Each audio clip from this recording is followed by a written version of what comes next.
The Zimbabwean government has approved a proposed law that seeks to punish unpatriotic citizens.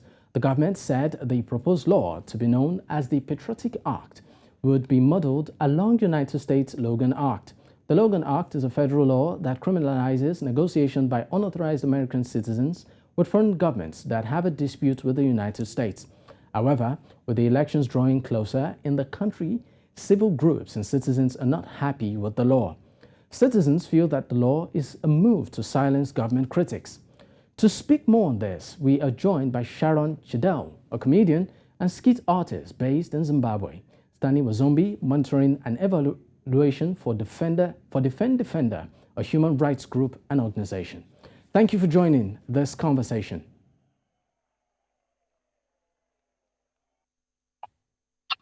Thank you for the invitation. All right, thank you for joining in, Stanley. All right, so let's get to it. Now, a law has been passed in Zimbabwe. Do you think this is a fair law, particularly for journalists and artists, and also ordinary citizens who would want to raise their concerns, but then are afraid of being arrested? I think governments are already struggling so much to curtail civic space and also freedom of assembly, association. And we, as human rights defenders, we condemn such kind of laws because they infringe on the rights and also they limit the operations of human rights defenders. All right, still on this law, let's look at it now. Some are saying that this is to silence government critics ahead of the 2023 elections. What is your view on this? Of course, government, Zimbabwe is not the first to enact such a law that limits and is trying to shrink space for operations of human rights defenders and the critical voices. So one of the key aspects we are looking at is that such laws should actually be challenged by human rights defenders and activists to ensure that there is freedom of speech, there is freedom of assembly and association, and actually there is a critical voice that helps government to put right the wrongs that are happening and to defend human rights of everyone. All right, Stanley, I might just need to hold on with you for a second. Let's speak to Sharon. Sharon, thank you for joining the conversation. Thank you. Thank you for calling. All right, great. So let's get straight to it. You are an artist and you've been arrested before for your skits. How do you think this law would affect you as some of your works criticize the government? Okay, thanks for the question. So I actually just heard about this passing of this Patriotic Act this morning, and the first thing I said was, okay, it's definitely going to make it harder for us to continue with our work because we're always calling we're always calling out the people, those in power, whether it's government or the opposition, but anyone in power, always calling them out when there's some sort of injustice or something that does not make sense.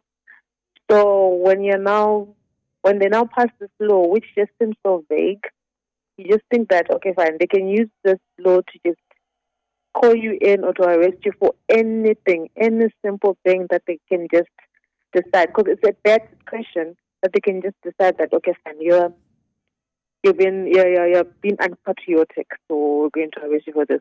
Which is exactly what happened when we were arrested back in 2019. We were arrested for a 2016 skit, and the reasons were for criminal nuisance because we were wearing a uniform that resembled the police uniform.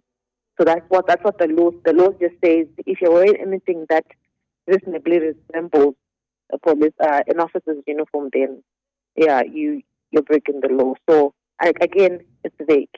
If at their discretion that okay fine, no, the color of your jacket resembles the color of the police of the Republic Police. So these laws are vague, and we feel like they can be used by anyone. They can use by the people in power, by the judiciary, to stifle us, to shrink the civic spaces, which has been happening a lot. Now we've got the PVO bill and now the Patriotic Act. So the civic space has just been shrunk more and more each day, and it's quite quite worrisome. We just don't know when it's going to stop. All right. And with the elections coming through, obviously we want to do skits. If we see anything, because we always want to say something. Say something. But now, it's actually going to be made harder for us. All right, Sharon, still on you. I would rather want to ask, what would you rather want in place of that law? Because if you also consider being unpatriotic, as a citizen of a country, some might want to say that to a large extent, you might also want to say it's not the right thing to do. So what would you rather want as some sort of probably punitive measure for citizens being unpatriotic? Do you even think it's an offense in itself? Sorry, could you repeat the last part? The volume is a bit low. All right. Now, do you think being unpatriotic as a bona fide citizen of a country is an offense in itself? And if at all, what rather would you suggest as a punitive measure against the current law on ground? Okay, all right. I don't think people should be forced to be patriotic. Like, you shouldn't force people, just the same as you shouldn't force respect. You shouldn't force people to respect you. What you do should just determine what people's response to you. People should want to be patriotic. Like, if the country is worth defending, we will defend the left, right, and center. The reason why we do this is calling out people in power, asking for transparency, asking for accountability, is because we love our country.